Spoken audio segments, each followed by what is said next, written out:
Hey guys, what's up? My name is Elizabeth and welcome back to my YouTube channel. So in this video, we're going to talk all about love. So many of y'all probably know that Valentine's Day is literally right around the corner. And as you guys can see, I have my Valentine's Day shirt on. My heart shirt, yes. I apparently got convinced into getting this type of shirt. Honestly, I kind of like it a little bit more than I probably would normally admit to because it is pink and I've grown up not liking pink, but that's really not the conversation at the matter of hand.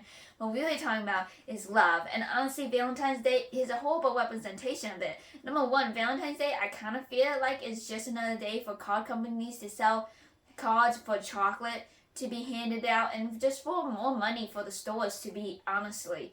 It's a day that people buy stuff for other people when buying stuff isn't really what love is actually about. Love is actually giving one's life for another. And so that's what we are actually going to talk about. So with that being said, let's jump right in and get started.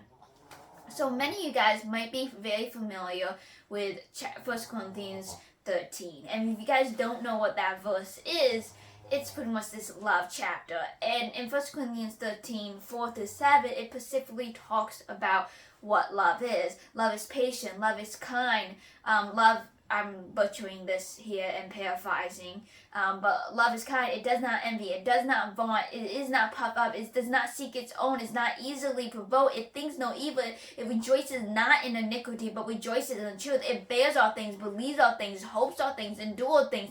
Love never fails. And though 1 Corinthians 13 is considered the love passage and it is read oftentimes in weddings, the truth is 1 Corinthians 13 is far from a romantic passage. If you want a romantic passage for your wedding, go to Song of Solomon. I know some people can't take that book seriously, but the truth is, it is in the Bible. You think that God can't be anywhere romantic, so to speak? Well, he has a book about romance, and if he created us, he must know something about romance, because the only reason we know anything about romance is because God allowed us to be, quote-unquote, romantic. So if you want a romantic passage, go to Solomon, Song of Solomon. There's awesome passages in there. But 1 Corinthians 13 is not a romantic passage. It's not even about marriage per se. It's actually in the midst of the Corinthian church arguing among each other which is the better gift. See, a lot of them thought speaking in tongues was a better gift than any other gift. But really, what Paul is saying in 1 Corinthians 13 is reminding the Corinthians that they gotta stop arguing, that the truth is spiritual gifts are actually in vain if it's not done with love. It says, though I speak with tongues of men and angels, but have not love, it profits me nothing. And though I am nothing. And though I give my body to be burned, and though I give all to the poor, that still profits me nothing. This is all paraphrase. Okay? See, the thing is, at the age of 15, at the age of 9 actually, I memorized these verses, and when, at the age of 15, when I want to know what love is, I went back to that. But the problem was that I was so familiar with 1 Corinthians 13, I didn't really sit down and really thought this through. See, when we look at 1 Corinthians 13, we might be quick on wanting to make a checklist of, did I fulfill what love is? But see, I think in 1 Corinthians 13, it's just an example of what love is. It doesn't encompass everything. What truly encompasses all love is John 15:13, where it says, no greater love has this than for a man to lay down his life for a friend.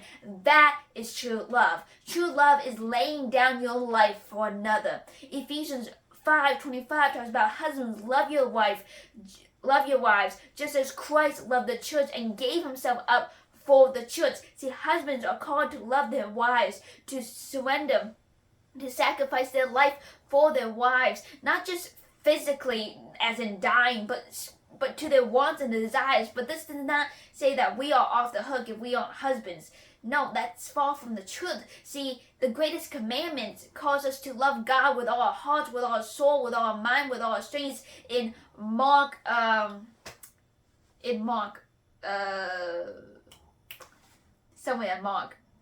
no, it's verse 29 to 31, but I forgot the chapter. So I have that in the description box below. But in Mark, it tells us the two greatest commandments. The first is to love God with our entire being. The second is to love others as ourselves. Now, the question might be, okay, does that mean I must love myself to be able to love others? And that's furthest from the truth. The truth is we naturally love ourselves. Even hating ourselves is loving ourselves, because it assumes that we deserve better, when in reality we don't deserve better. We often get sucked up so self-centered that we believe that we are the only people that matter, and that no one else, none of what we do affects other people. But that is an utter lie. The truth is, all that we do affects other people. It will affect other people. Even your secret sin is going to affect other people. And that's something we need to be realized. See, since the Bible assumes that we already love ourselves, so when it says love yourself, love others just as you love yourself, it's in essence saying the energy we put in on focusing about us, on bemoaning about us, on everything we do that is centered around us, we need to put that energy and center around other people. See, I titled this video, The 3 Words That Demand Our Life. See, the truth is, the 3 words that actually demand our life is, I love you. Because when we say those words, we are in essence saying, I am willing to die to my wants and desires in order to put you and your wants and what's better for you first. That is what saying I love you truly means. And I think oftentimes we don't really mean that. We mean, when we say I like you, when we say I love you, we really mean I really like you. But the truth is, we are called to love everyone. Jesus gave himself on the cross. That is the greatest love of all. See, the truth is, love is giving someone a hammer to either build or destroy you. Jesus allowed man and gave them a hammer. And what did they choose to do with it? They choose to nail him upon the cross, and he died for those men who nailed him. He died for the men who said crucify him. He died for the men who rebelled against him. He died for the men who turned their backs upon him, which is all of us. The truth is, some people say, well, if I was there, I wouldn't crucify him. The truth is, I think we would. I think I would. As sad as that is, I think I am so in sin, or was so in sin. I mean, I'm living in Christ now, but beforehand, I was so in sin, I would have crucified him. I would rebel against him. I would blaspheme against him. The truth is, we are depraved people. We would have crucified Jesus upon that cross, and those people are who Jesus died for. He died for someone like you and me, who would take that hammer and crucify him. That's who he died for. That is love. One of my poems that I actually liked, and when I was doing this video, this song came into my feed, I believe, and I started listening to it, or maybe I thought of it, I can't remember, but I don't think it was me on my own. I think it was God putting it in my way. And it was When I Survey the Wondrous Cross, and at the end it says, love so amazing, love so divine, demands my soul, my life, my all. See, love demands our life. The 3 words, I love you, says, I give my life for you. That's love. Love that gives a hammer that can either build or destroy you. And despite it all, you still love that person and hand it over anyways. That is love. Amazing, you all. And this video was actually inspired upon me trying to come up with a really good devotional.